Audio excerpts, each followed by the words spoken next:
A foggy morning in the autumn can be a beautiful thing. The clear skies and calm winds that cause the fog promise a beautiful day after the sun burns away the last of the ghostly mists. My son Daniel and I picked up a couple of kayaks at the Pocomoke River Canoe Company in Snow Hill. We made it to the Porter's Crossing Bridge just in time to catch the last magic moments of the morning calm.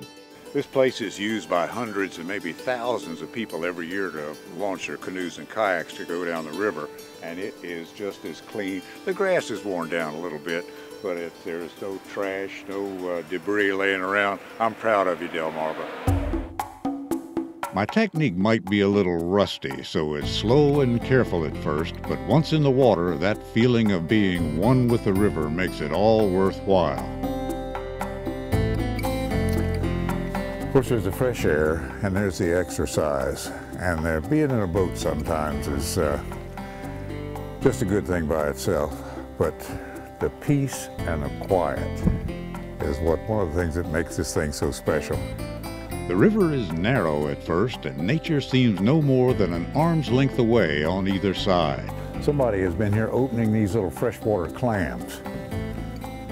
Been an animal over here, an otter or a raccoon or something like that's been opening these things. They made quite a meal of them. Actually, there's a midden all along this bank here. Right around the first bend, I'm giving the camera the international sign for "I see a nice buck." He wheeled and disappeared, but Chuck was quick enough to catch his companion. You'll have to admit, this is another world.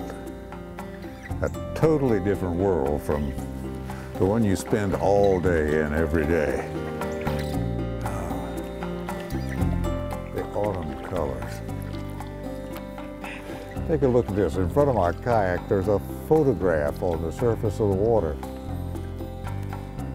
Those beautiful trees. And what Chuck can't give you with his cinematography is the smell of the air.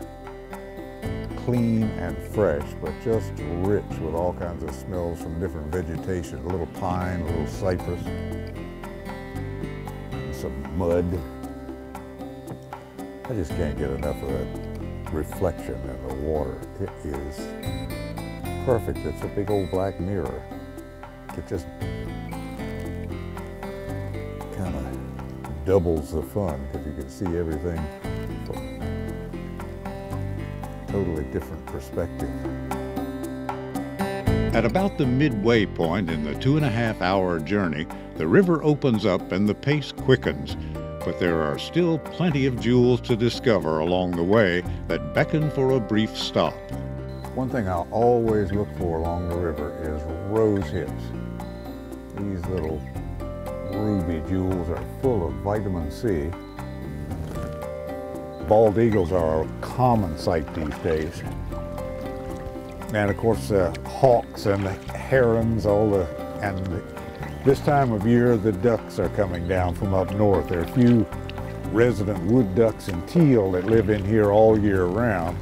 The black ducks and the mallards will start coming down here. And first time they have a good cold snap up north. Most members of the cypress family are evergreen. And these bald cypresses lose their needles in the winter and get bald, like some helicopter pilots I'm acquainted with. And around that last bend and see the Snow Hill water tower looming in the distance, you know you're almost at the end of your journey.